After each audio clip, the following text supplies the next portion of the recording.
وادی سوات بلا شبہ سیاحوں کے لیے جنت ہے۔ یہی وجہ ہے کہ یہاں کے قدرتی حسن سے مالا مال خوبصورت نظارے دیکھنے اور یہاں موجود آثار قدیمہ اور سیاحتی مقامات کی سیر کی غرض سے ہر سال سیاحوں کی ایک بڑی تعداد سوات کا رخ کرتی ہے۔ وادی سوات میں سیاحوں کی تعداد میں روز بروز اضافہ ہوتا جا رہا ہے، جو اس بات کی دلیل ہے کہ سوات میں آنے والے سیاحوں کو کسی قسم کا کوئی خطرہ نہیں اور یہ جنت نظیر وادی امن کا گہوارہ ہے۔ وادی سوات میں قبل از اسلام پہلے ہندو شاہی دور کے آخری بادشاہ راجہ گیر کا قلعہ بھی یہاں آنے والے سیاحوں کے لیے باعث کشش ہے، جو اوڈی گرام گاؤں کے میدانی علاقوں سے نظر آنے والی ایک پہاڑی چوٹی پر واقع ہے۔ 1958 اور اس کے بعد اطالوی ماہرین آثار قدیمہ نے اس قلعے کی کھدائی کی تھی۔ اوڈی گرام قلعے کے بارے میں کہا جاتا ہے کہ یہ 8ویں اور 10ویں صدی کے درمیان ہندو شاہی دور میں دراصل سوات کا دارالحکومت تھا۔ ان آثار قدیمہ کی شناخت سب سے پہلے ماہر آثار قدیمہ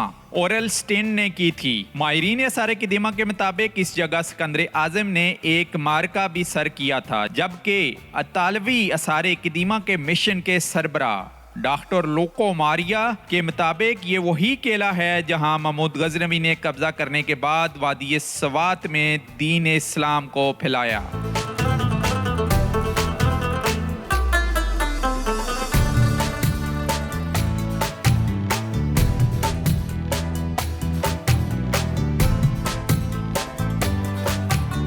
سب سے پہلے بتائیے گا اس فورٹ کی اور ہندو شاہی ڈائنیسٹی کی ہسٹری کہ کن کن علاقوں کے اوپر اور کتنے 100 سال ان کی حکومت رہی ہے اور یہاں پر کیسے پہنچے جو اس وقت کا ایودھیا تھا۔ برصغیر پاک و ہند میں ہم جب تاریخ اس کی بتاتے ہیں تو تاریخ والی بتاتے ہیں کہ یہ ہندو شاہی کنگڈم جو تھا، جو سلطنت تھا،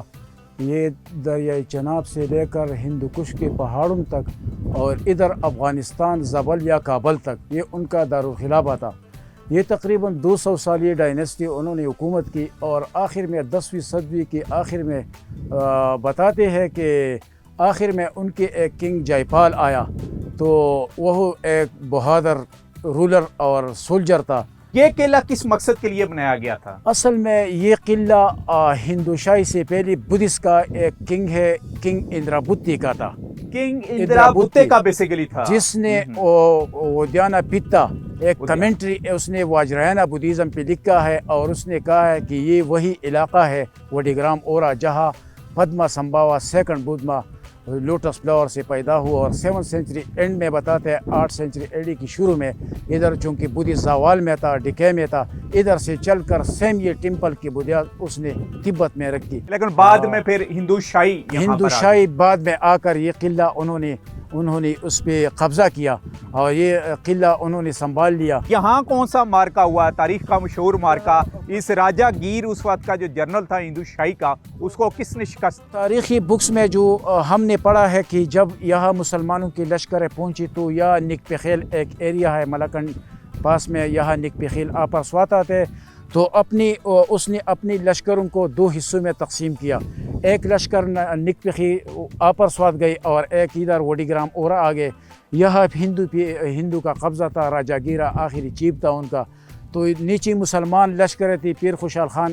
جو جنرل تھا جس کو ہم پشتو میں غازی بابا کہتے ہیں، وہ بھی اس میں شامل تھا، اور المنصور کے بارے میں جو اس نے نیچی میں نے جو المنصور بیسیکلی وہ بھتیجا تھا، بھتیجا تھا، یعنی یہ جب قلعہ یہاں فتح ہوا ہے تو اس وقت محمود غزنوی خود نہیں آیا، اس نے اپنے بھتیجے کو بھیجا، بالکل بھتیجے کو بھیجا، اس کا نام تھا بھتیجے کا المنصور تھا، اور ساتھ ہی پیر خوشحال خان غازی بابا بھی تھا۔ نیچے مسلمان تھے، اوپر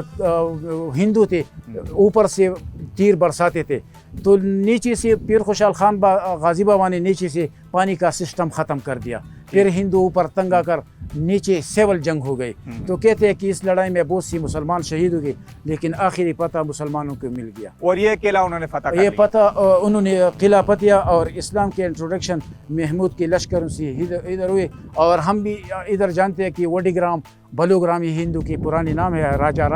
جگہ میں راجہ تھا، اور راجہ گیر بھی مارا گیا تھا۔ راجہ گیر یہاں سے چل کر اس نے کالام کے پہاڑوں میں پناہ لے لی، قتل نہیں ہوا، قتل نہیں ہوا، بکس میں اس طرح لکھا ہوا ہے۔